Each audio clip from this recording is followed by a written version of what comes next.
Hello, everyone. I'm Annie, and this is Heroes and Zeros, a true crime podcast.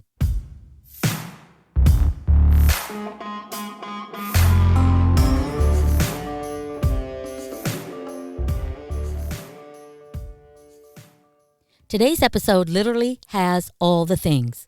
It has a hero, which is also a survivor, a zero, who is also a serial killer, and even an afterlife moment where the survivor dies and comes back to life. Now, how is this for a Christmas present for you all? It's a little morbid, I know. So, Merry Christmas to all. We are less than a week away from Christmas now, so I hope you all have a wonderful time. Our hero is abducted by a serial killer, and she happens to be the only one who survived. This is the amazing story of hero, survivor, of Jennifer S. Benson.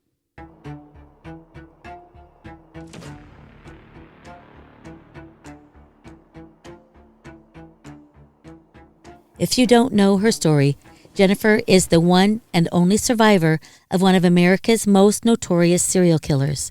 And one would think that that moment would be the one that defined her. The one that is so horrific that it could be considered the point of pivotal change in her life. But remarkably, Jennifer says it is not. She says that her abduction and escape make up only a very small part of her story. Unfortunately, what is so deeply heartbreaking to me is that her childhood was probably more emotionally painful than the horrific encounter she would later have with a depraved serial killer. And how many of us could actually say that? How many of us could actually say that our childhood was worse than being kidnapped by a serial killer? When I was searching for a case to cover, I ran across this story, and I thought it definitely sounded like a story that I wanted to tell. Then I learned that the survivor wrote a book, so I purchased it for my Kindle. And when I opened her book, I knew without a doubt that this was my next case to cover. In the very beginning of each book is usually an acknowledgement or a dedication section, and here are the words I read. Quote, "This book is dedicated to the 8 angels in heaven whom I've never met, but know very well," end quote. Now, if you've listened to a few of my most recent episodes, I'm sure you all know how those words hit me. My main resource of this story comes directly from the hero of the story herself, from interviews, from the A&E podcast I Survived, and her autobiography titled The Girl in the Treehouse. She actually wrote her book in her treehouse with the burning of incense and the lumineers playing softly in the background. On one of her nights that she is writing, she is burning nag champa incense, which is said to have spiritual uses like to purify or to sanctify an area. And she believes it is working.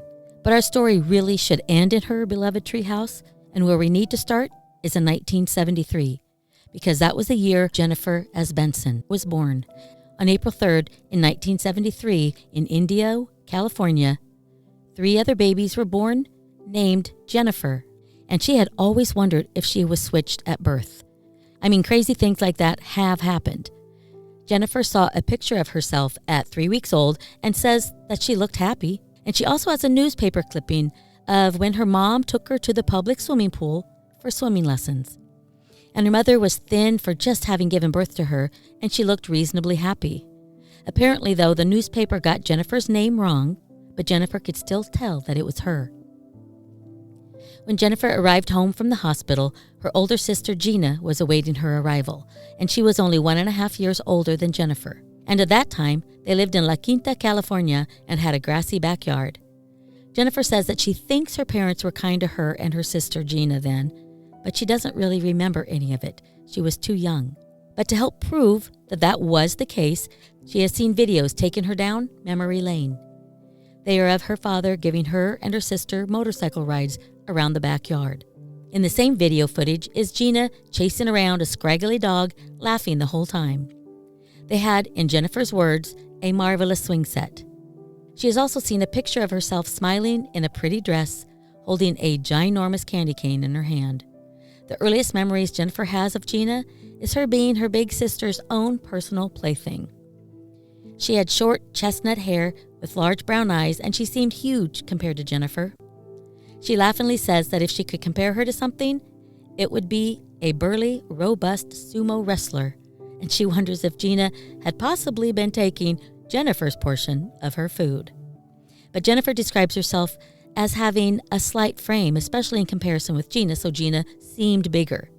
She had colorless, wispy hair, and this is according to Jennifer. I'm not saying she has colorless, wispy hair, and turquoise, puzzled eyes. Apparently, Gina looked like her parents, but Jennifer did not. Maybe Jennifer should get an Ancestry DNA or a 23andMe test, just to be sure. Anyways, Jennifer would always follow her big sister around everywhere, as most younger siblings tend to do. Gina would boss her around, doing what most big sisters do. One time, Gina had her baby sister climb into a plastic toy shopping cart, and then Jennifer's little legs became stuck, and her circulation was being cut off. But luckily, her handy father was able to cut the openings to release her little legs. He told her she was lucky that he knew how to work with tools, otherwise she would be stuck in that cart forever. Her parents were avid bowlers, and they were part of a Friday night league. And her mom was a better bowler than her father, having her own shoes and ball even. The girls would often frequent the bowling alley's daycare, so the entire family would have a weekly night out. Jennifer admired her big sister's strength, and she never left her side. In fact, she was distressed when she wasn't with her. And one night, Jennifer was following her older sister around, per usual, when Gina raced into the restroom and slammed the door, wanting probably just a little bit of privacy. Little did she know, she had shut Jennifer's hand in the door. Gina locked it, unaware of what had just happened. She had no idea what she had done. Jennifer was, of course, screaming, and I'm sure Gina probably thought it was just because her baby sister wanted to be in there with her and was throwing a temper tantrum. But that wasn't why she was screaming and crying. Before Jennifer and the shocked caregivers was a bloodbath. What Jennifer recalls of that night, though, is the kindness that everyone showed her and the concern that they had for her welfare. That and the fact that she was the center of attention brightened this otherwise horrific moment in the 3-year-old's life. The caregivers were banging on the door, but since Gina didn't know what had happened, she just took her time unlatching and then opened the door. But when she finally did open her door, her face went pale. She saw what she had done. Jennifer's pinky finger was almost chopped off, dangling by only a piece of skin. Jennifer was rushed to the hospital, and the doctors were able to reattach her tiny little finger. And today, she says, it seems to work just fine. But her parents quit their bowling league because of what happened. And they apparently took a huge financial blow, and I assume it was because of the hospital bill. Her parents also felt like they couldn't trust the caregivers with their children anymore. But her parents never sued the bowling alley because in that day and age, people didn't sue anyone and everyone at the drop of a hat like they do today. They accepted the fact that accidents happen. Also around the age of 3, Jennifer's baby brother Jason was born, and she remembers her father holding him so often, and both parents seemed to be totally in love with their baby brother. He was adorable with dark brown curly hair and dark brown eyes just like Gina and her parents. And Jason was the sweetest of babies, and Jennifer speculates that her father was delighted that he finally had a son. Jason would sit up, hold his bottle, laugh at the girls, and they just looked like the happiest of families in photos. But all that changed when Jason was 3 months old. Jennifer says, quote, "Horror and chaos replaced all that was once predictable." Her mother's screams terrified the 2 girls one night, and they could hear their father yelling at his wife in an ironic effort to calm her down. The girls were confused at the sight of their baby brother. Jason was shaking uncontrollably, his eyes were rolling back in his head, and strange noises were gurgling and coming from his mouth. Once the family got Jason to the hospital, the girls were still in their pajamas even, the doctors told them that Jason was having grand mal seizures, and he was having hundreds of them. In fact, once the doctors counted up to 150, they stopped counting. And the mother says that the day before this incident, Jason had had his DTP vaccination. And it is a common vaccination that is to protect the child from diphtheria, tetanus, and pertussis. And it's a common inoculation that is still given to babies to this day. My kids had it. And when the doctors were told that Jason had had his immunization the day before, the doctors responded by saying that the 2 were unrelated. Now, I know that this is a hugely controversial issue and is to this day and was then, but I believe that most doctors at least acknowledge that there are warning signs of when there is an allergic reaction to vaccinations. I have a 40-year-old son that when he had his first set of vaccinations, the DTP, he had sudden outbursts of screaming, and the vaccinations came in a series of 3. So when we went back for our second shot, I told our pediatrician how my baby was reacting, and he immediately stated that he believed it was an allergic reaction to the DTP and that we were going to end the series right now. He also told me that if I hadn't have told him how the baby reacted, if I would have just assumed it was just normal because of the pain and he had had his second round, he could possibly have gone into seizures, and then the third round could and would most likely have killed him. That scared the crap out of me. Now, those were the doctor's words, not mine. And this was in late 1983. So Jason's family was terrified. They thought their baby was dying. Every time Jason needed to go to the hospital, the girls were no longer allowed to go. It was traumatic enough for her parents. They didn't think that their 2 little girls needed to witness something that no one seemed to understand or be able to explain. The doctors told her parents that Jason would most likely not live to see his 5th birthday. Their hearts were, of course, broken, and the family dynamics changed profoundly. Their lives would forever be changed from that moment on. Jennifer has a mental image of her father sitting in his old recliner that he had had for ages, cradling his 3-month-old son. Jason's arms lay paralyzed at his sides, and drool is running out of his open mouth. He has a blue jumper on with white socks. His eyes are glossy from crying, and he just looks like such a miserable baby. Jennifer says that Jason will never again be a happy baby. He lays motionless in his father's arms because he can't move. He'll never learn to walk or talk, and he will die most likely before he reaches his 5th birthday. The scene is heartbreaking. Her father appears to have stopped shaving, stopped bathing, and stopped living practically. His hair looks like Einstein's on a bad day, and to even a child, he looks like a shell of the man that he used to be. He looks to be dehydrated since his only liquid intake is beer. And it is difficult for Jennifer to look at the photo of her father. His eyes are vacant, and he seems to just look past the camera, unaware that he is supposed to smile for the shot. Adult Jennifer looks at the photo of her father with more understanding than the young Jennifer had. She sees a man who once had dreams and aspirations and a family, a whole family, as one that has lost his will to live now. He looks exhausted and defeated, with 2 young daughters and hundreds of thousands of dollars in debt. Now he is strapped with a severely disabled son, an obvious alcohol addiction, and a wife who is about to lose her mind. The entire family seemed to change overnight. There was a mom, a dad, and a baby brother. There was no room for Gina and Jennifer. Their mom cried all day long, played records, and if she saw the girls come out of their bedroom after their father was home from work, Jennifer says that she would whisper loudly at them to get back in their room. It was as if she was trying to convey secretly the importance of leaving their father alone, but they didn't know why. The girls just wanted their mother to be happy, so they did what they were told.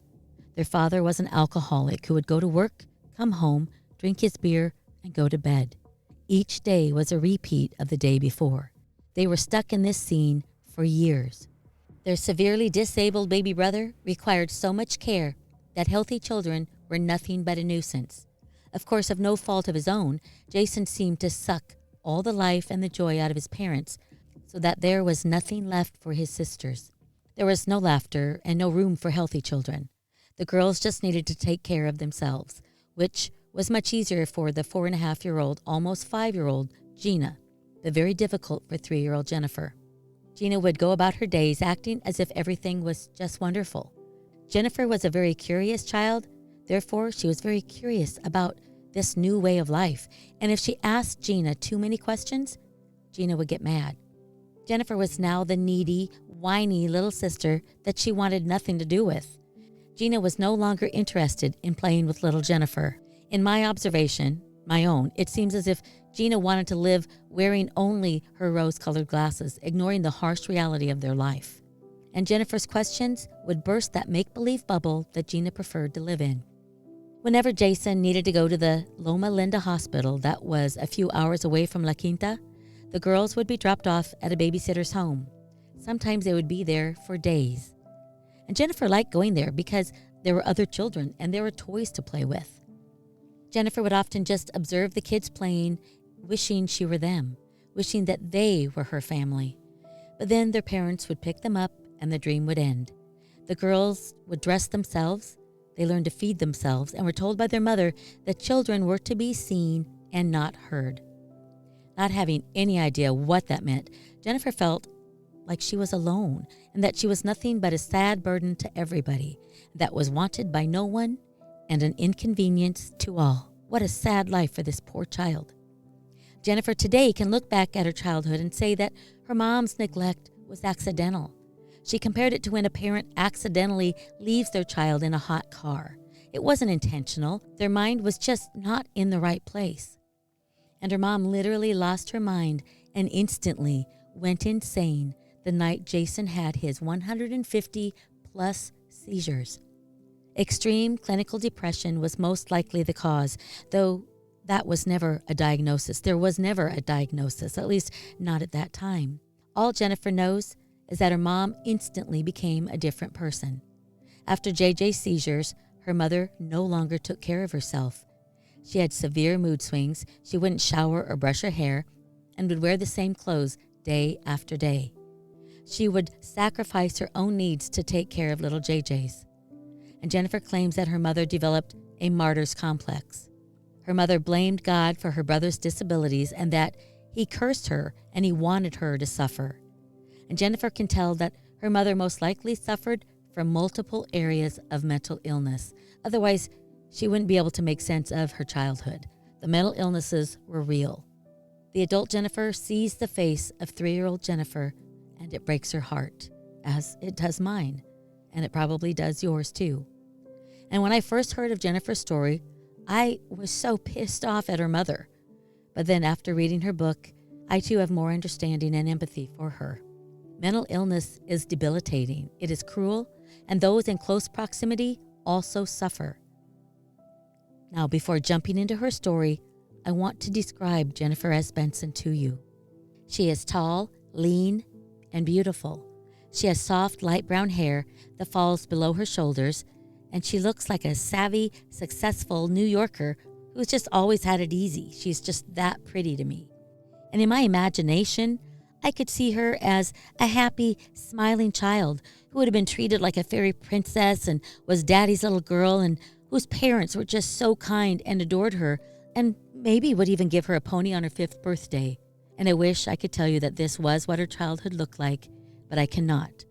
As I've already told you, her fairy tale upbringing, in my mind's eye, could not be further from the truth.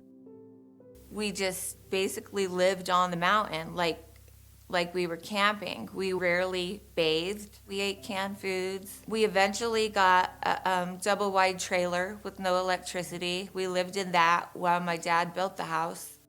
Jennifer, Jason, and Gina grew up in Morongo Valley, California. And Morongo Valley lies on the western edge of the Mojave Desert.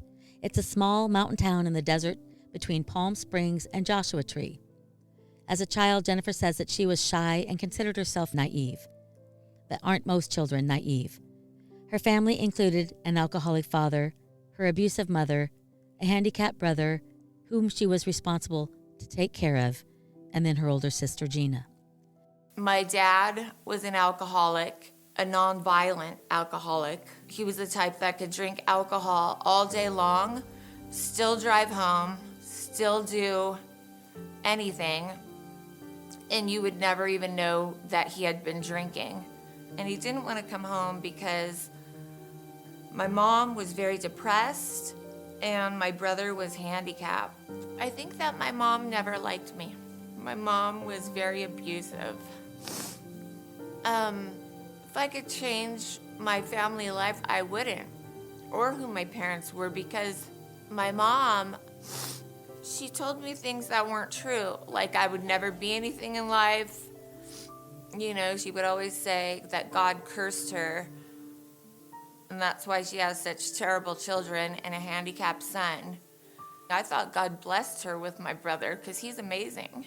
But anytime she did something to me or said something to me, I knew in my heart that it wasn't true. And it only made my spirit stronger. And it only made me want to not really prove her wrong, but just show her what I was capable of. She says that her father would work really, really hard to build them this wooden, igloo-shaped home in the desert. And in fact, it took him years to develop the plans. Even so, the home was so primitive because it had no electricity or any reliable source of running water. And without running water, it meant no showers, no baths, no clean clothes, no clean anything. So, because of her contrasting lifestyle from the other students in her classes in school, Jennifer felt like an outcast and spoke very little to avoid being noticed. In school, if she felt like saying something, she would quickly remind herself of her reality, that she had really nothing worthy to say. Her father built them a double-seater outhouse, which Jennifer cannot understand why in the world it had to have 2 seats. I laughed when I read in her book that not once did she see 2 people enter this outhouse together to do their business and then chat about their day. So without electricity, they had no air conditioner, no heater, no TV, no washer, no dryer that would keep their clothes clean. She says that pillows disappeared more than teeth. They never went to the dentist or brushed their teeth, so they lost a lot of them. In 1992, she was still living in the mountains with her family, and she needed a way out, so she started searching for jobs. So when I began to research jobs, I found this place. It was a very large facility in a town away, and within the facility lived a lot of physically and mentally challenged people. People like my brother, people that I understood.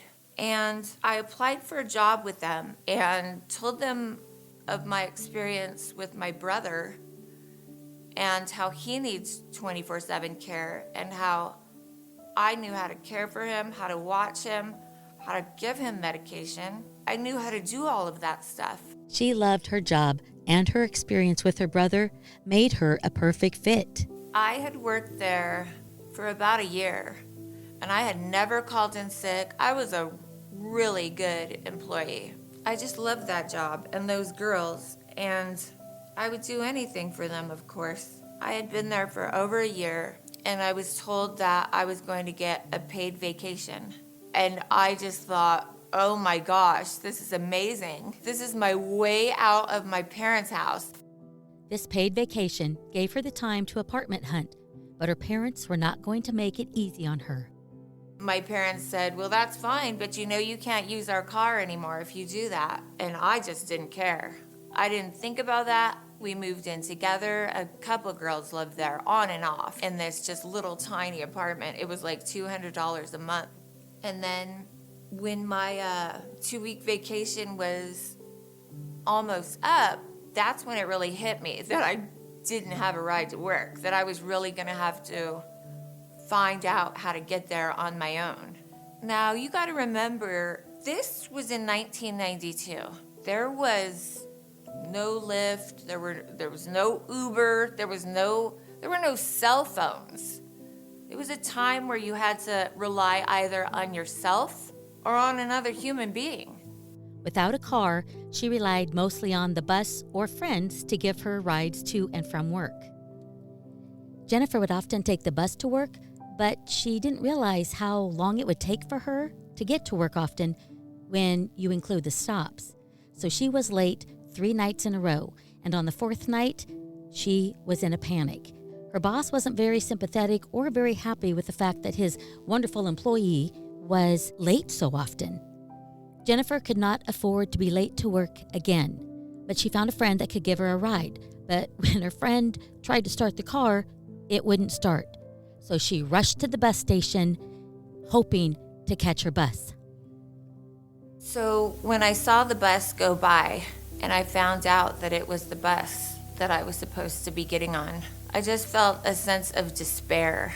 The emotions inside me were just so distraught over this that I still jumped on top of the bench and looked for the bus because I was just in disbelief. I flailed my arms. If somebody was looking at me, they would see that I was in distress. The thing is that I didn't know somebody was looking at me.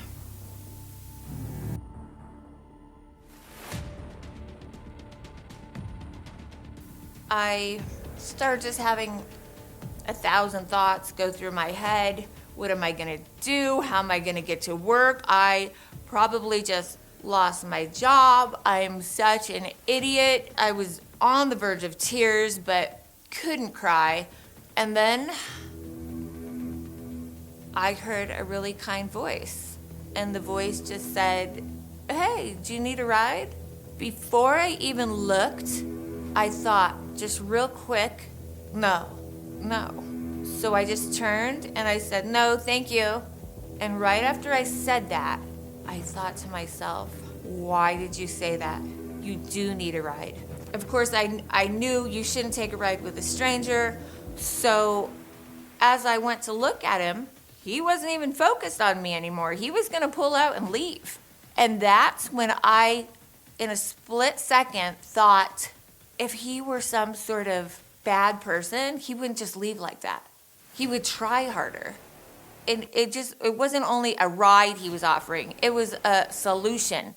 I thought it would be smart of me to look at his license plate before I get in the car. So I walked slowly, act like I was fumbling through my bag, and looked at his license plate and began memorizing it. Then I got in the car, saw him, was still trying to memorize the license plate. He started talking to me, and his kindness and his demeanor, his stature, his whole physical presence, everything about him just completely disarmed me. And I actually thought I was silly for trying to memorize his license plate. I remember letting out a sigh of relief, looked around the car. I didn't see any weapons. I didn't see anything scary. He asked me where I was going, and I told him the town that I was going to. And it just confirmed it all to me that I made the right decision when he said, "That's where I'm headed." And I just thought, oh my gosh, this was meant to be. After Jen got in the car, Jennifer and the man made conversation, and she felt a little more at ease. When we pulled up to my work, he was mentioning that he wanted to go to breakfast the next morning. I told him that I couldn't because I had a boyfriend. And he said, "Oh, so your boyfriend doesn't allow you to eat?" He was just fun. It was funny. He knew how to have a conversation, and he knew how to be witty. But I wasn't the type of girl that could just say, "Look, I'm not interested." So when I got out of the car, he got out of the car too, and he asked for my phone number at work. And even though he knew where I worked and all of that, I thought this will be the perfect chance to just give him the wrong number. So when he calls, he'll just know I'm not interested, and I'll probably never see him again. So I did. I changed one digit in the phone number, and then he was funny and he repeated it back and just scrambled up all these numbers like he was saying 329-84578-632-154. Okay, what's the number again? And I knew it because I just changed one number. And then he looked at his paper and said, "Okay, just checking."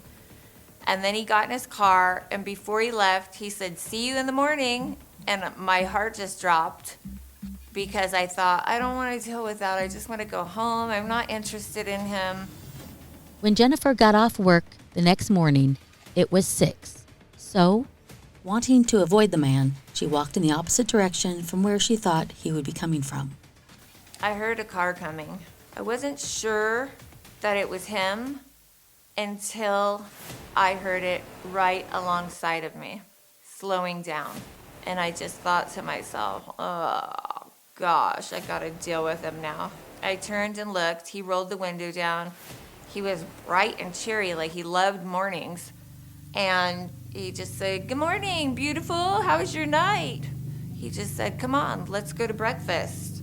And I said, I told you I don't want to go to breakfast. I can't. And he said, then I'll at least give you a ride home.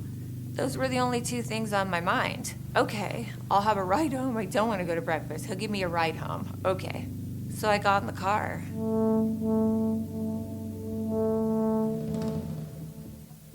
I'm getting situated with my stuff. We're driving. And he brings up the phone number that I gave him. My heart dropped just for a second. And then I thought, I'm going to turn this around on him and make it seem like he wrote down the wrong phone number. When the phone number was brought up, the tone in the car changed dramatically, turning dark. He turned into another person and just screamed. I called that number and some old bitch answered, and I just went into shock. The look on his face, his whole demeanor, was nothing I had ever anticipated. He kept screaming and cursing. All I could do was look around. I had no thoughts. My body was numb. The next thing I knew, the car pulled over. He bashed my head into the dashboard. I saw a knife, I saw a gun. I don't even really recall what order. The weapons really scared me. I saw him pull twine up from under his seat. He pulled my hands behind my back.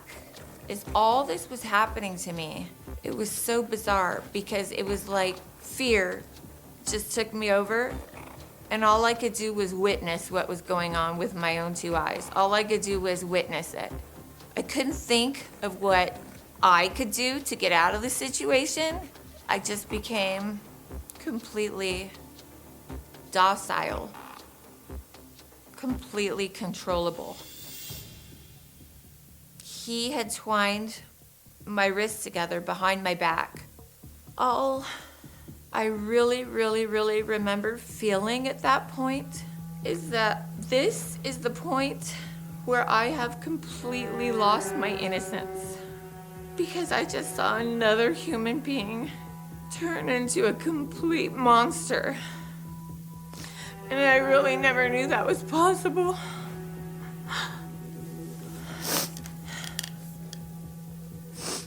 And from that moment until now, I've not been able to stop my hands from shaking. The very first thing I asked him was, is this a joke? And I know that may sound crazy, because who would do a joke like that? But I think that was my mind's way of protecting me. You may wonder why I didn't get back and use my feet and try to cause a car accident by kicking the steering wheel, by doing anything like that. And the answer to that is because I still had hope. I didn't know what he was going to do to me. She told him that she knew a lot of people in the area, and they would see her in this strange car. So he made her lay back in the reclined seat, put sunglasses on her, and a floppy hat over her face. And I just remember laying there with a hat and sunglasses on and a sweatshirt and my arms tied behind my back, just looking at the roof of his car and thinking that I needed to prepare myself because I was going to be raped. And that's when I thought it would be in my best interest to tell him that he could rape me, because I thought if I did that maybe he wouldn't hurt me with the knife or the gun. So I decided right then to cooperate. So that's what I told him. I said, it's okay. If you want to rape me, you can rape me. It's okay, just let me go. And I could tell he didn't like hearing me talk. He just screamed again, shut up, bitch, whore, just all kinds of different names. Then I realized we were turning, and I thought to myself, I know where we're turning at. I know my directions. I would know it with my eyes closed. And I lost a little bit of hope because I knew the way we were turning was away from civilization. At one point, he undid his pants and pulled me by the hair and told me to give him oral sex. And when he couldn't perform, he got very mad and he just hit me back into my seat. And then we turned on another road, and that's when I really thought, oh my goodness, it's not going to be easy, because we are going to the most desolate, creepy, most abandoned place that has trash in the desert. And growing up, that my friends and I would make fun of and said, imagine if you broke down here. It was that desert that he was going to. The sun is just coming up. It was probably a really beautiful morning, but it was like I was in hell. He took my seatbelt off, he put my seat up, he took the hat off, the sunglasses off. He was very violent. He was striking me, took my shoes off, started beating me with my shoes, put the shoes down, started trying to pull my sweatshirt off, and then realized my hands were tied, so he couldn't get that off. He took out the knife, and he just reached underneath the sweatshirt, just did a flick of his wrist, and pulled my bra right out. He did the same thing with my underwear, flicked his wrists, cut them, pulled it right out. This whole time I was numb. My mind was numb. My thoughts were numb. My only emotion was get through it. He took the knife and he started cutting my jean shorts. And then he would try to pull them off of me and then cut them. And he eventually just got them off of me. Then he took my underwear and he balled them up. And he started shoving them into my mouth. And then he just grabbed the bra and tied it around my head to hold the underwear in my mouth, because I kept trying to dislodge them. And then he climbed onto my lap, and he was sitting towards me, looking right into my eyes.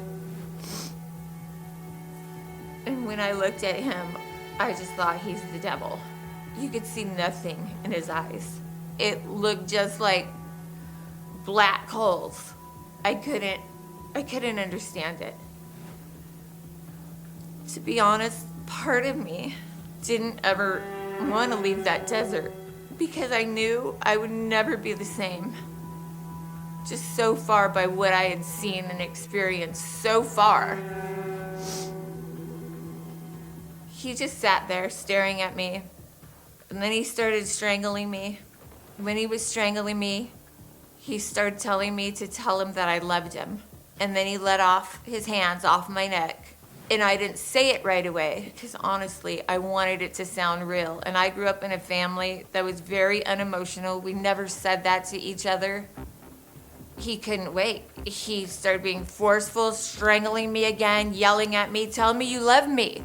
And so I just tried to say it, and he couldn't hear it because I had underwear in my mouth and a bra tied around. So he pulled that off. And the crazy thing was, he was so excited to get that out of my mouth, to get that off of me and out of my mouth so he could hear me say these words. It was mind-blowing to see this evilness ask for love. He couldn't wait for me to try to figure out how to say it right, so I just said it. I just said, I love you. And he slapped me, punched me, says, say it like you mean it. And I just tried to go within myself very quickly to think, say it another way. Whatever you do, say it another way. You don't have time to figure it out. So I just said, I love you. He got more pissed. He said, no, you don't. Say it like you mean it. Say it like you mean it. Started hitting me more. So I just dug as deep as I could. And I looked into his black eyes, and as sincerely as I could, I told him I loved him. He then tried to rape me, and again, he couldn't perform, and that made him really mad. the violence level started to escalate. He was very frustrated. I started telling him it was okay. It was okay that happens. I was trying to say anything that would make him not get angry about that. But then he just started strangling me.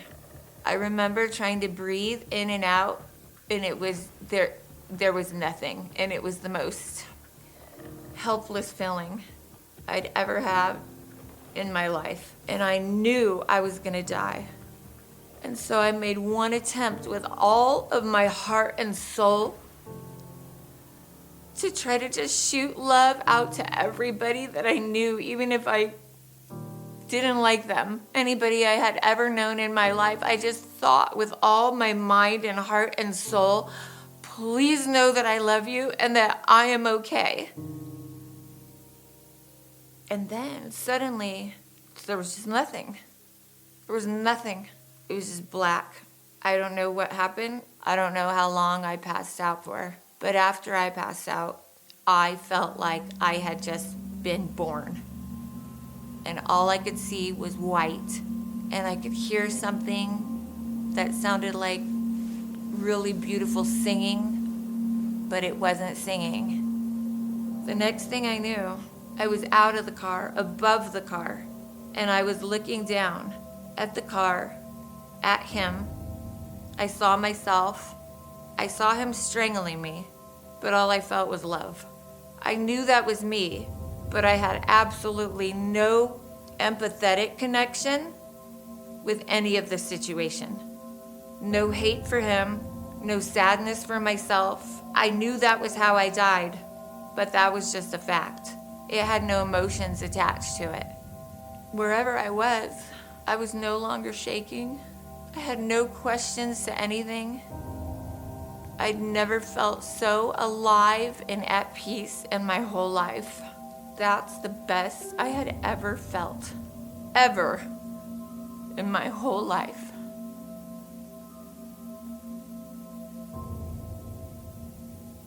When I realized that I was back, my whole outlook had changed. I wanted to die because that was my only escape. Because it was literally like I went from hell to heaven. And then I was back in hell. That's when he began to just suck on my neck, like to give me a hickey or something. And I feel his slobber just running down in between my breasts onto my sweatshirt, and I'm just thinking, why did he mention love? What is wrong with this guy? Why is he sucking on my neck? And then he sits up, and I look at him, and to my surprise, he has blood and a little piece of skin in his teeth and blood coming down his lip. And I have no idea what it's from. And then I realized he wasn't at all sucking my neck. He was biting my neck. He tried to take a bite out of my neck. And I didn't feel any of it. But before she thought it could get any worse, he opened the car door, pulled out of the trunk a paper bag full of knives.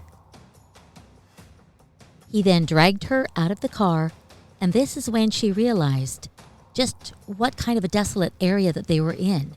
There were no cars coming from any direction. There were no homes. There was nothing. Absolutely nothing. When I saw it, my heart just dropped, and I thought, I do not want to be cut up with knives. So all I was wearing was my long sweatshirt, and my hands were still tied behind my back, and I decided to run towards the cars that I knew I'd never reach, but at least I would be shot instead of butchered with the knives. So I just started running. I knew I was going fast. And then suddenly something struck the back of my head, and I just fell back onto the ground, and I opened my eyes and tried to wonder if I was shot. I couldn't figure it out, but then he just reached his hand down and grabbed the top of my hair and just started dragging me back to the car through the rocks, cactus, whatever. I don't know, I didn't feel it. He never shot me. He just caught me by my hair as I was running and just ripped me onto the ground, dragged me all the way back to the car. And then I was on the ground and he was standing there and he opened his pants and he told me to give him oral sex. Then I had another glimpse of hope and I thought, I could just bite it off. What if I just bite it off? And I got that thought out of my mind because I thought, if I'm gonna die, I don't want to have to do something that gross. Honestly, I didn't want to do anything like that, so I thought I would refuse. So I said no, and he said, do it, and he hit me in the head with the gun, and I said no, and that's when I started calling him names. I called him a moron, a pervert. I told him to F himself, not because I was tough, but because I wanted him to kill me. And then I just started telling him, kill me. I'm not afraid of you, kill me. So he got the gun, he grabbed the back of my head, and he shoved the gun into my mouth. And again, I just squinted my eyes, and I tried to take a deep breath, but I just couldn't stop imagining the back of my head coming off. Each second seemed like forever, but the longer he kept that gun in my mouth, the more I knew he wasn't gonna pull the trigger. Because he wanted to torture me more. And I was right.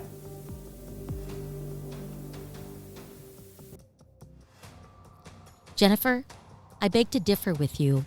I believe you were tough and you were brave and you were just desperate and to the point where you couldn't stand the thought of this man doing anything else to you.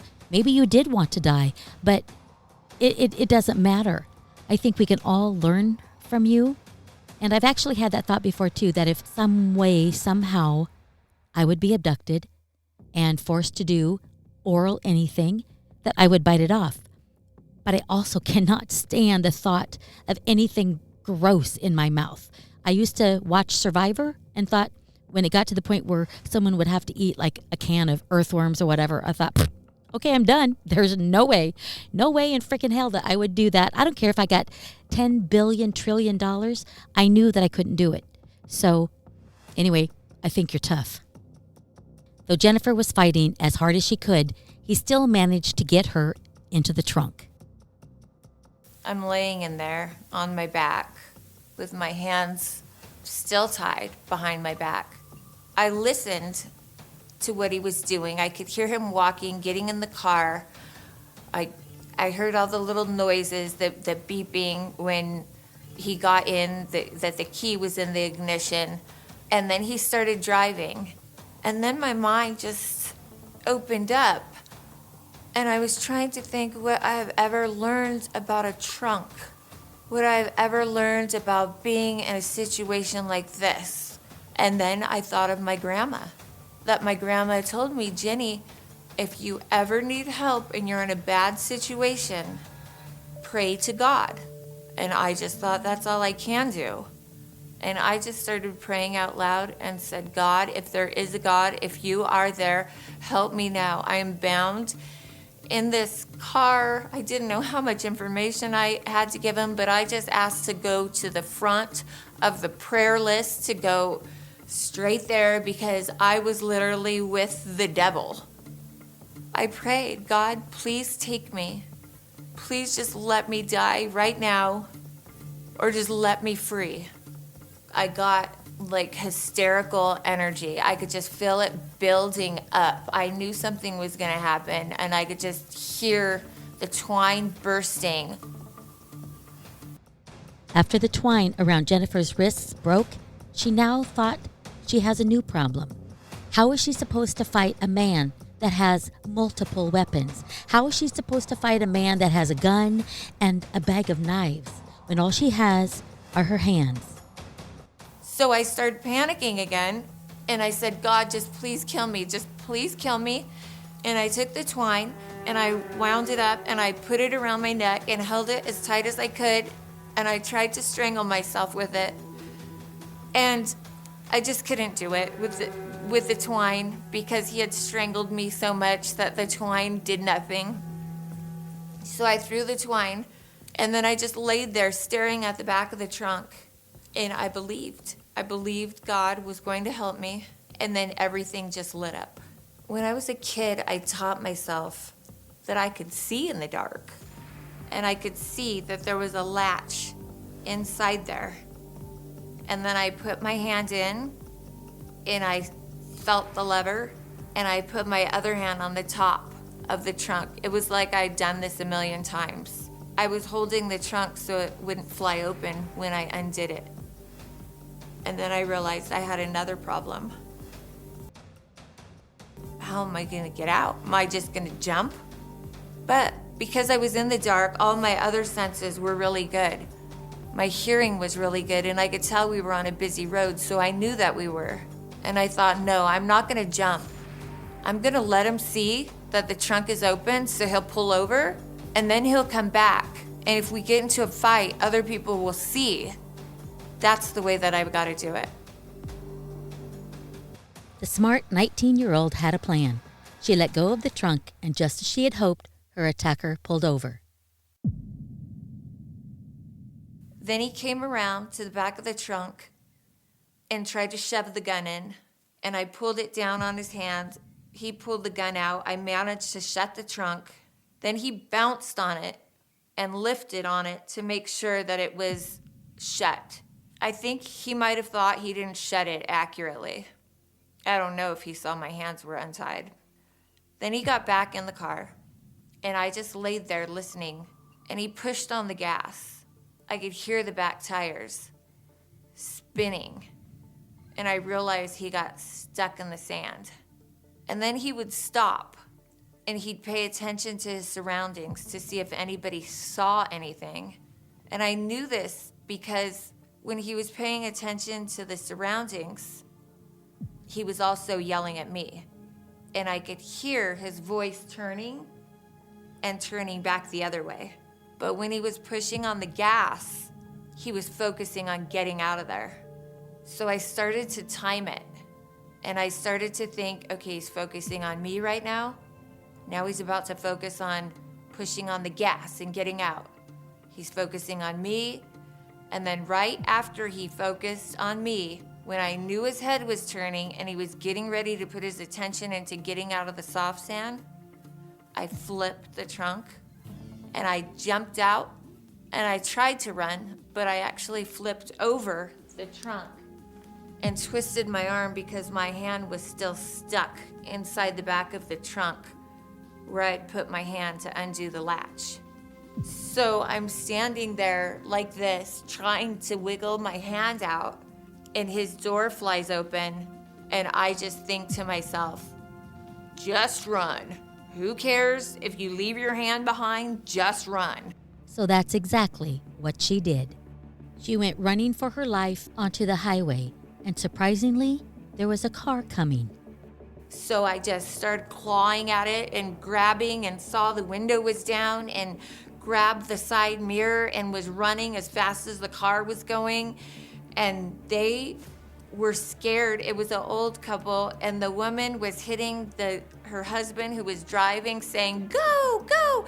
And she was looking back, and they were scared out of their minds. I was trying to get enough foot leverage to push myself up into the car window as it was going, but they finally just took off.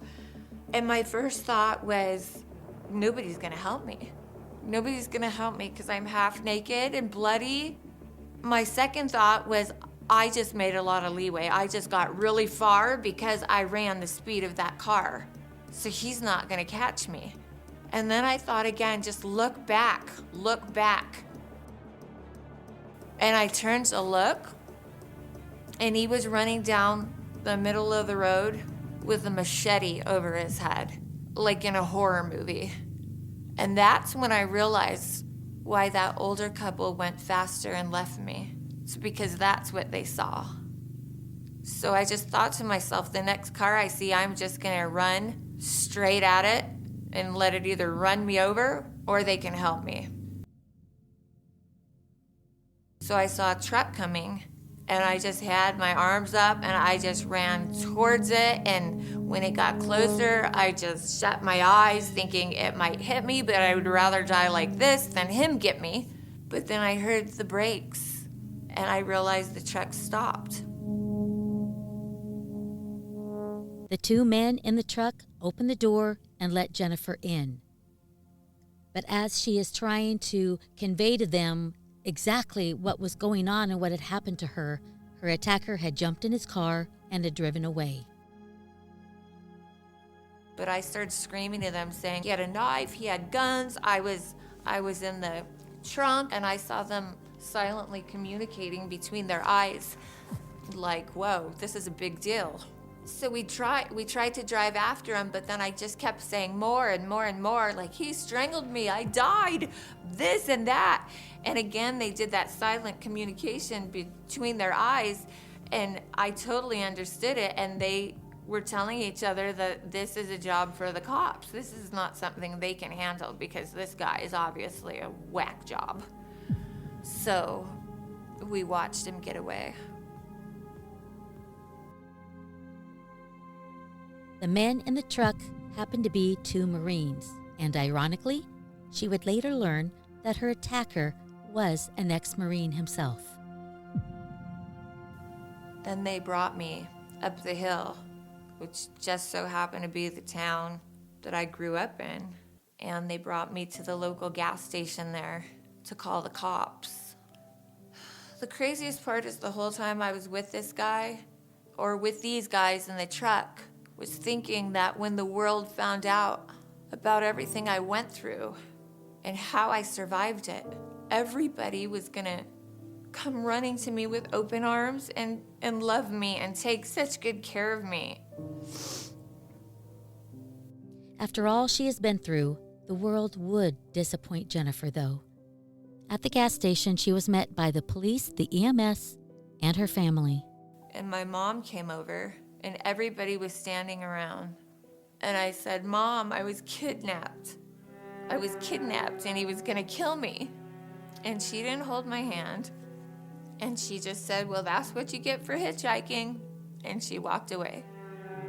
And then in the ambulance, all they cared about were my physical injuries, which were nothing compared to the damage that had been done inside my soul. And the craziest part is so much could have been healed at that time with a single hug. It seems as if the pain of her mother's rejection was as dangerous and harmful as the machete that her attacker was wielding. Because of all the people in the world, Jennifer's mother should have been the one to have comforted her the most. And normally it would just infuriate me, but instead it makes me incredibly sad because we know that Jennifer's mother suffered from mental illness, and it doesn't appear that she's ever gotten any help for it, at least at that time. Because how else would a mother be able to tell their daughter, after she'd been abducted by a serial killer, that it served her right because she shouldn't have been hitchhiking? And no, her mother probably didn't know that she was kidnapped by a serial killer, but her daughter was telling her that she was abducted and that he tried to kill her. I remember getting to the hospital and having a rape kit performed. And like I said, nothing was going like I planned. Nobody was proud of me. I felt like I was being victimized all over again. I was asked numerous times if I was sure about what I was talking about. And then by the time I spoke to the police, I'd wished that he would have killed me. Because the police didn't believe me. They never said those words. They never said, we don't believe you. But these were men, grown men in suits. I was fragile. I was shaken. I was terrified of men. I no longer knew who was a monster, who wasn't. And I was in this room with many men. And they were all giving me different stories. But none of them would go along with the story that I was trying to tell them. They told me one of the scenarios was that my boyfriend picked me up from work and we got into a fight. And he bit me and he tossed me around, and they told me they don't know who picked me up. That wasn't even in the police report. They even asked how I got to the gas station, if I was in that town. How did I get a half hour away? And I said, these men gave me a ride. What, there's no men. Nobody saw any men. They confused me so much that at one point I actually considered just taking one of their stories because their stories made more sense than mine. But I didn't. I just eventually stopped talking. Her need for acceptance and just someone to believe her story is heartbreaking to me. Now, like many of you, you're probably wondering, why in the hell wouldn't the police believe her? I cannot imagine. I mean, I try to put myself in an officer's shoes or in someone else's shoes. I can't imagine why some woman would claim everything that she's claiming. I mean, doesn't she have bite marks on her neck? And okay, yeah, they say that her boyfriend did it. Where did that even come from? So they're assuming all this stuff without even checking into it. They're just assuming that she lied, that she's making up this story. And I just don't fucking understand that. I'm sorry. And I know that there are so many good policemen out there, but it just infuriates me that this poor 19-year-old had to go through this. And in reality, it was a fucking serial killer that had her. And if they would have just shut their yappers, done a little bit of investigation, taken some notes, of course, you know what? Hindsight's 2020, and I'm getting a little worked up a couple days before Christmas. And I'm sorry, Jennifer, that you had to go through that. I'm really sorry that people didn't believe you, and it doesn't make any sense. So, if there happens to be one policeman out there listening, you know what? The next time someone comes to you and makes a claim, don't make her believe that you don't believe her. Please make sure that if someone is claiming to be a victim, that you check it out first before you make them think that you don't believe them. If someone is a potential victim, treat them as such. So, Merry Christmas to you all. Sorry for my rant and rave. So the police didn't believe me. My friends didn't know whether to believe me or not. My mom didn't believe me. So I started not to believe myself. I started to think that I just could have been crazy. So because I felt so alone and isolated, I just held everything in. And I guess if you do that, your body and your soul and your mind just can take it up to a point, but then you're just gonna lose control. Something happened to me. I was hanging out with my friends pretending like nothing happened, and suddenly the glass that I was drinking out of just fell out of my hands. I fell on the ground. My friends thought I was having a seizure. The paramedics came. There was a lot of commotion. I overheard people saying that I was the girl that said that I was kidnapped. I couldn't control my body. And then I just woke up in a mental hospital. I was put on heavy doses of medication. I was told that I was schizophrenic. When I realized where I was, of course, I panicked. But then I realized that if this really was true, and all this did happen to me, that he can't get in here. Because there's security. You can't go out that door. You can't come in that door. And so I started to find comfort in the mental hospitals. And sometimes, if I just felt scared, I would go back. I would do whatever it took to go back, just so I could sleep, just so I could feel safe. I debated with myself, and there were times where I just told myself that I was crazy. That I was crazy, and something snapped, and I tried to think it over and make sense of it, even adding in what the police had said. But I knew I didn't have a boyfriend. I more found myself sitting alone, being confused, trying to figure out how I could have made this up. Like, I had the physical evidence. I couldn't have bitten myself on the neck. That's humanly impossible. It's just the thing of you being vulnerable and being on medication, and everybody around you is telling you what you're saying isn't true. You start to believe it. And I would drive by that desert sometimes, and I would tell myself, no, that did happen. But there was just nobody I could talk to about it. The only thing that got me out of the mental hospitals was the birth of my daughter 5 years later. When I found out I was pregnant with her, I didn't want to lose her, so I told myself I'd never go back to a mental hospital again. And then, when she was 1, he was caught. And then everybody believed me. 2 years after Jennifer's attack, women were being found dead in the Chicago area. And this is Matt Murphy, Senior Deputy District Attorney in Orange County, California's Homicide Unit. In April of 1996, 25-year-old Laura Ulacki was found stabbed several times, shot in the head once by a .38 caliber handgun, and dumped naked into a place called Wolf Lake, which is outside of the city of Chicago.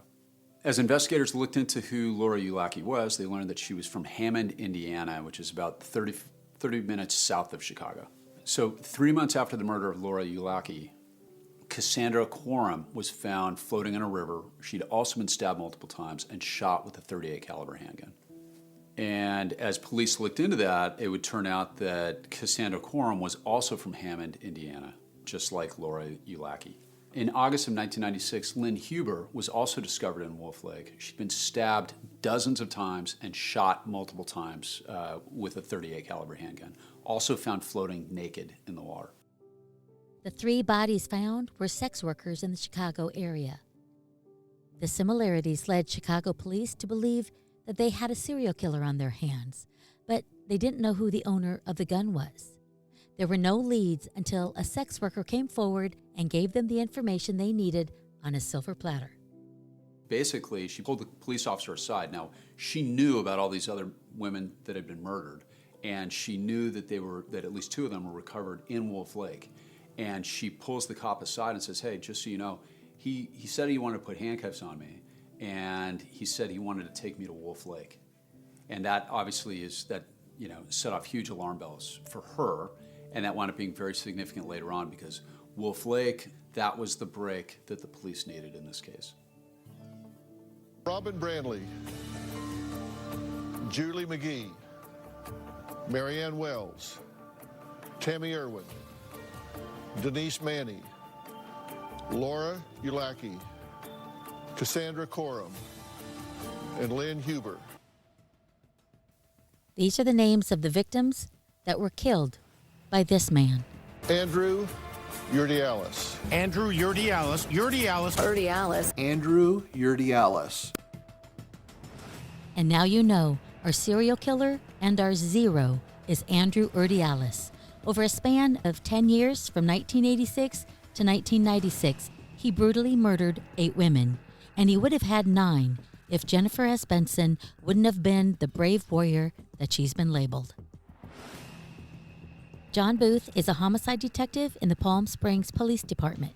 So now the Chicago Police Department has a name, Andrew Urdialis. They find out that he lives in the city of Chicago. They also find out that he had been recently arrested for carrying a concealed weapon, a .38 caliber handgun, the same caliber that was used to kill the 3 prostitutes. The detectives go and retrieve the gun that Andrew was carrying at the time that he was arrested. The ballistics on the gun are the exact same ballistics of the 3 prostitutes that were killed in the Chicago area in the previous year. Chicago police arrested Andrew Urdialis. And during the search of his home, they found evidence of other possible victims. And the detective told me that as he was walking Andrew Urdialis away from his home where they had just arrested him, he stops them and he says to them, "By the way, you should call Palm Springs Police Department because I've killed a whole bunch of people there too." In January 1986, Robin Brantley was found stabbed to death in the parking lot of her apartment in Orange County, California. She left a play that she had volunteered to be an usher at and was walking to her car in the parking lot and was confronted by this suspect who stabbed her 41 times. Nothing was stolen. Nothing was taken from her. She wasn't sexually assaulted. And that was one of the difficult parts for the investigation, is that we didn't know why this happened. And when investigators arrived at the scene of her murder There was virtually no physical evidence. There was no fingerprints, there was no DNA, there was no blood from the suspect left behind. So they were kind of at a standstill as far as scientifically figuring out who this suspect was. And we couldn't find anybody who hated her. She was just an all-around really nice person. And that was why, one of the reasons why this case went unsolved for so long. Her case went cold until July 1988. Julie McGee's body was found. She was a 29-year-old sex worker. She had been shot, but again, there was nothing missing. There was no easy answer to why this happened. 2 months later, in San Diego, California, another prostitute was brutally murdered. She was shot with a .45 caliber handgun, and evidence at the scene was processed, and they found a condom that had been left behind. Her name was Marianne Wells. The state of the criminal investigations back then, remember this is prior to DNA being so prevalent in the world that it is today, they did not have the ability to figure out who the evidence inside the condom belonged to. They could figure out the blood type, but they couldn't figure out from the data banks that we didn't have back then, they couldn't figure out who the suspect was.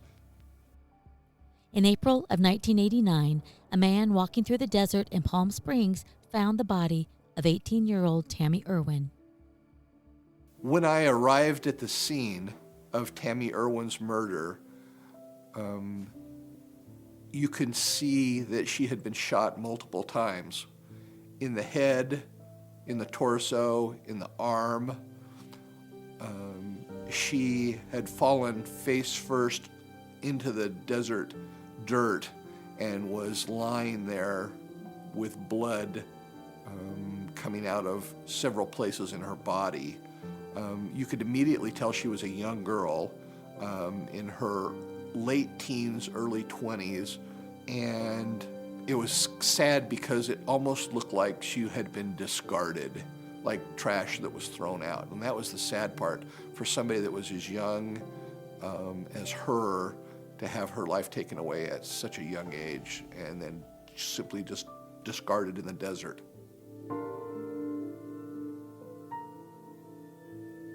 Tammy had also been shot with a .45 caliber gun. Though so much evidence was the same, connections were not made because different police departments were investigating the different crimes.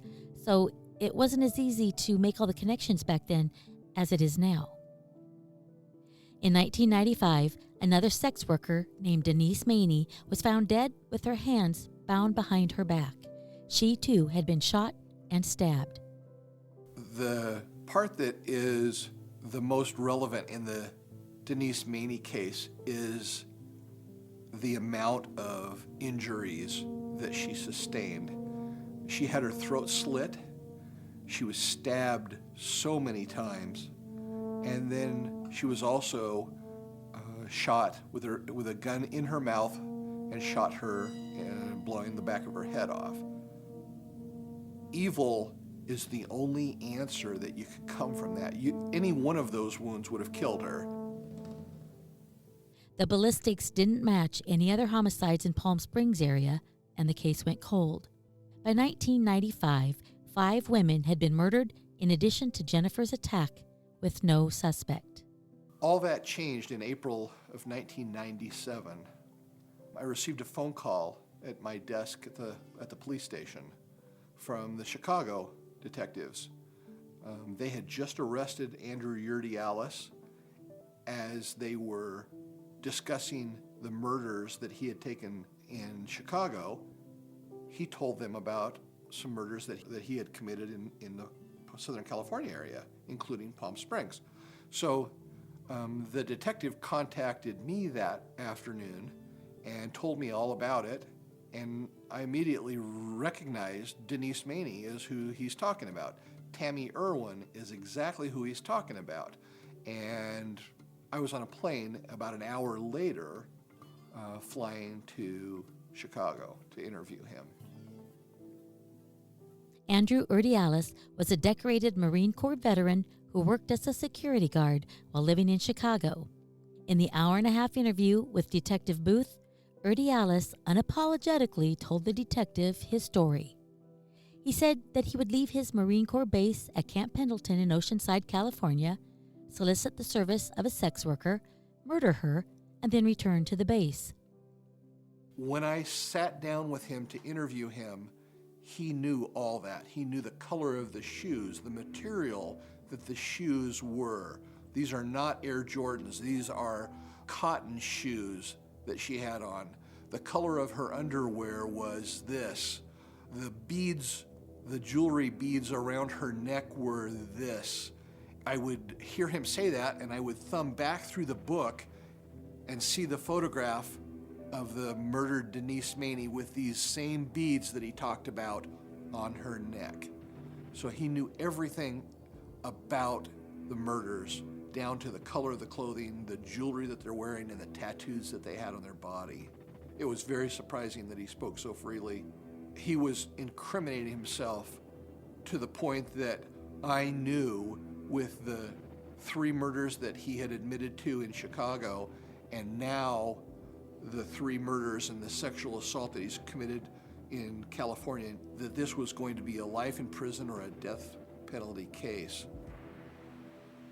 In 1997, the police came to my house one day and told me not to watch the news, not to listen to the radio, just to come down to the police station. So I went down to the police station and sat down, and a detective said, "Thank you for coming. Something happened to you in 1992." And I didn't know what he was talking about, because I had told myself that I didn't even know if that was real anymore, if I was crazy and made all that up. But when he reassured me that something did happen, I just said, yeah. And he says, "You were kidnapped in 1992? And I said, yeah. And he said, "Close your eyes. I'm going to lay out some photos, and all you have to do is show me the man that did this to you." So I did, and when I opened my eyes, he was right there. And I said, "It's that man right there." And I pushed it towards him. And he said, "Are you sure?" And I said, "I'm positive." And he said, "Well, this man is a serial killer. He murdered 8 women, and you're the only one that got away." And that was weird. I'd never had such a mix of emotions. Anger that nobody believed me. Happiness that people believe me now. Sadness that he murdered other women. Loneliness that I have none of these women to talk to because they're all dead. Hurt that I didn't get the right kind of treatment. Fear that there are monsters like this. And just thankful that he was caught. The murders of Lori Ulacki and Lynn Huber were prosecuted first. The star witness was Jennifer S. Benson, and she would testify in court. Testifying in court for me was very powerful. First of all, because I got to tell what happened to me. And by telling that, I was actually speaking for the other women he murdered that didn't get to tell their story. And I was letting the jurors, the family members, and the friends know, in a sense, what they went through. I'm not scared of him. Seeing him didn't scare me. I think he was scared of me because he never looked at me. He would just doodle on a paper. I looked at him often because I wasn't scared of him. Sometimes nearing the end of the trials, he tried to have a stare down with me. I think he was trying to make me feel uncomfortable when there was chaos going on and when the courtroom wasn't in order. Him and I would stare at each other, but he would always look away first because I guess he realized how strong I really am.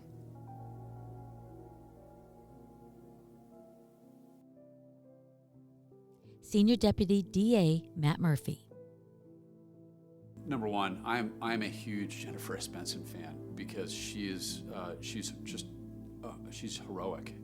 She has a tattoo on her arm I remember when I first met her, and I was trying to read it because it's in kind of stylized writing, and it says warrior, and that is a really good, it's a really good description of Jennifer S. Benson. She is, she's a wonderful advocate now for victims' rights, and when she testified, it was as if we were hearing from every one of these other victims, because she gave a voice to every one of these other women. It was incredibly powerful. And I mean, she was phenomenal on the stand.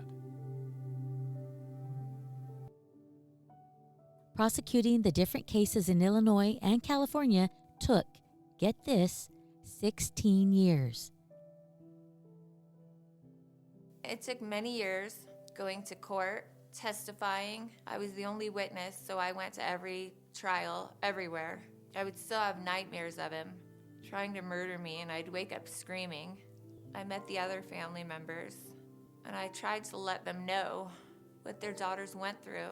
And those last moments and that where they went to was an escape, and a good one.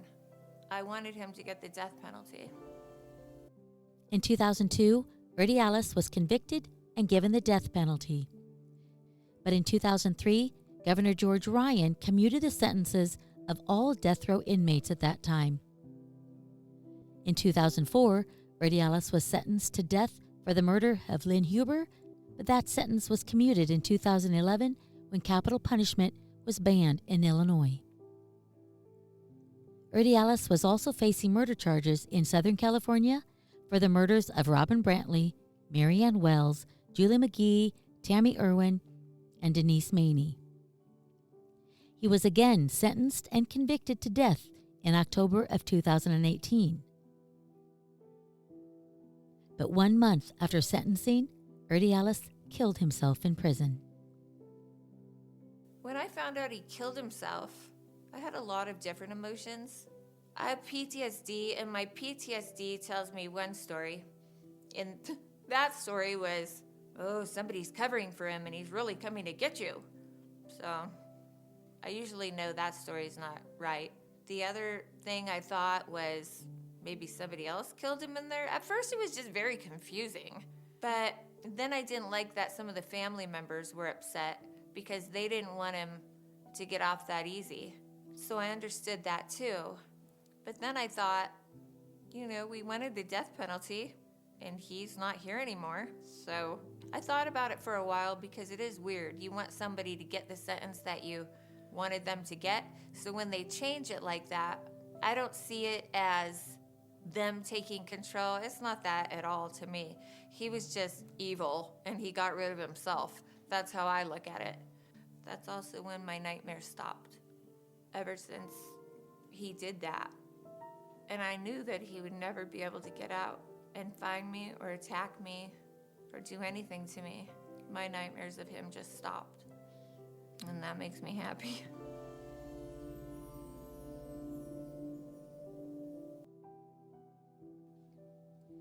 Jennifer gave birth to her daughter, Gio, only 4 years after her kidnapping, and she has said that her daughter has helped her move forward and heal from what had happened. And she's quoted it saying, "I didn't want my daughter to ever wish she had a different mom, so I turned myself into a different person." End quote. I follow Jennifer on Facebook now, and her profile link is Queen of Dust and Dirt, and I just think she has the most amazing outlook on life. If you're wondering about her baby brother JJ, on November 26th of this year, he celebrated another birthday. And today, Jennifer is still a Southern California girl, and understandably, she still grapples with her trauma, and sometimes it hits her in unexpected moments.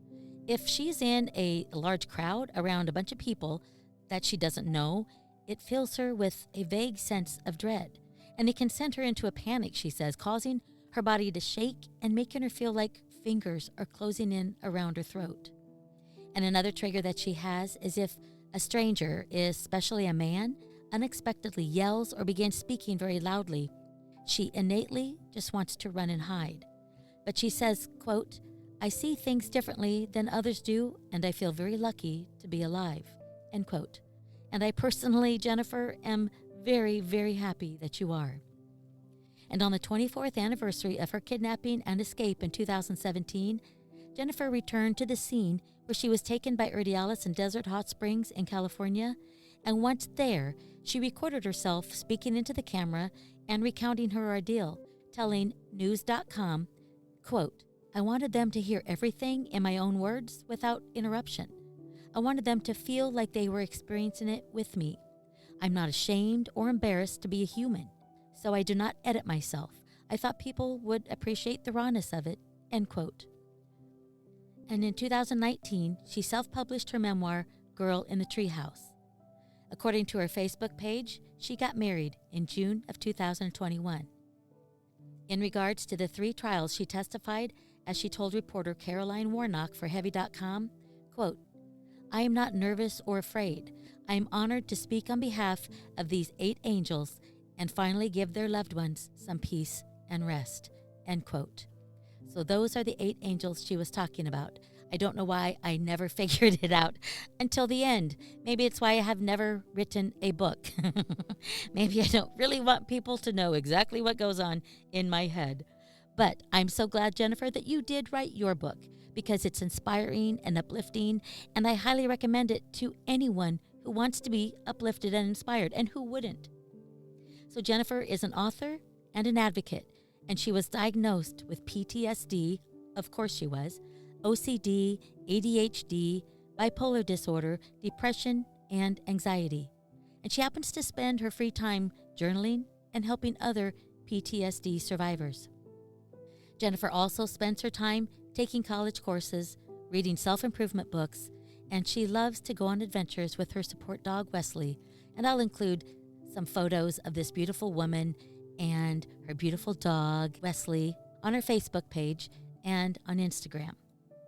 To speak to someone at the Rape Abuse Incest Network, call 1-800-656-HOPE or 1-800-656-4673.